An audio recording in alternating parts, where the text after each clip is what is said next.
மதுரை மத்திய தொகுதியில் போட்டியிடும் நாம் தமிழர் கட்சி வேட்பாளர் அப்துல் ஹக்கீம் செய்தியாளர்களை சந்தித்தார். அப்போது அவர் வெளியிட்ட கருத்துக்கள் அரசியல் களத்தில் விவாதத்தை ஏற்படுத்தியுள்ளது.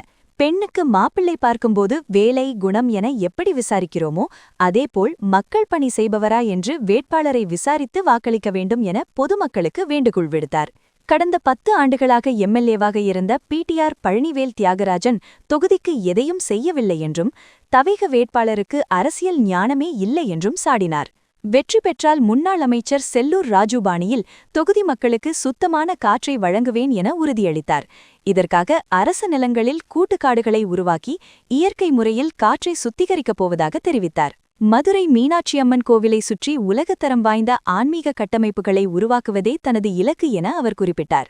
மதுரை மத்திய தொகுதியில் திமுக மற்றும் நாம் தமிழர் கட்சிக்கு இடையேதான் நேரடி போட்டி நிலவுவதாக அவர் நம்பிக்கையுடன் தெரிவித்தார்.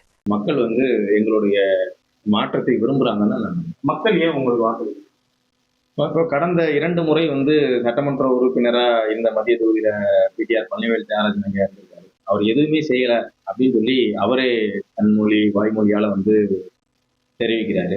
அப்படின்ற அடிப்படையில 10 ஆண்டுகளா வாய்ப்பு கொடுத்து அவர் எதுவுமே செய்ய முடியலை அப்படின்னு சொல்ற அவரை தேர்வு செய்ய போறாங்களா? 15 ஆண்டுகளாக மக்கள் போராட்டத்தில் இருக்கிற இந்த நாம் தமிழர் கட்சி எளிய பிள்ளை உங்கள் மகன் ஹக்கீமை தேர்வு செய்ய போறாங்களா? மக்கள் தான் முடிவு செய்யணும்.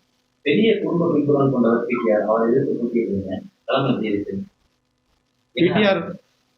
பிடிஆர் பழனிவேல் தியாகராஜன் ஐயா அவர்களுடைய தாத்தா பிடி ராஜன் அவர்கள் நீதி கட்சியை தொடங்கியவர். அவர் மீது பெரிய மதிப்பும் அளப்பரிய அன்பும் இருக்கிறது. அவருடைய மகன் ஐயா பழனிவேல் ராஜன் ஐயா அவர்கள் ஒரு சபாநாயகராக இருந்தார்.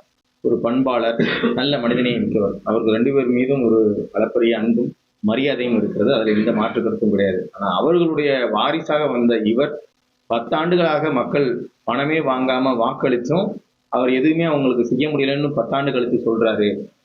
ஒரு ஒரு பெண்ணை, நம்ம வீட்டில் இருக்கிற பெண்ணை திருமணம் பண்ணி கொடுக்கறதுக்கு முன்னாடி இந்த மாப்பிள்ளைக்கு சரியான வருமானம் இருக்கிறதா, சரியான நடைமுறை, நல்ல பையனான்னு பார்க்குறோம்ல.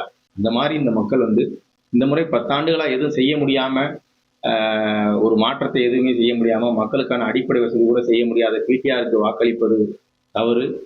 நாம் தமிழர் கட்சி பிள்ளையான உங்கள் அப்துல் ஹக்கீம் அவருக்கு விவசாய சின்னத்தில் வாக்களிப்பது பெரிய மாற்றத்தை ஏற்படுத்தும் அப்படின்னு நான் நம்புறேன்.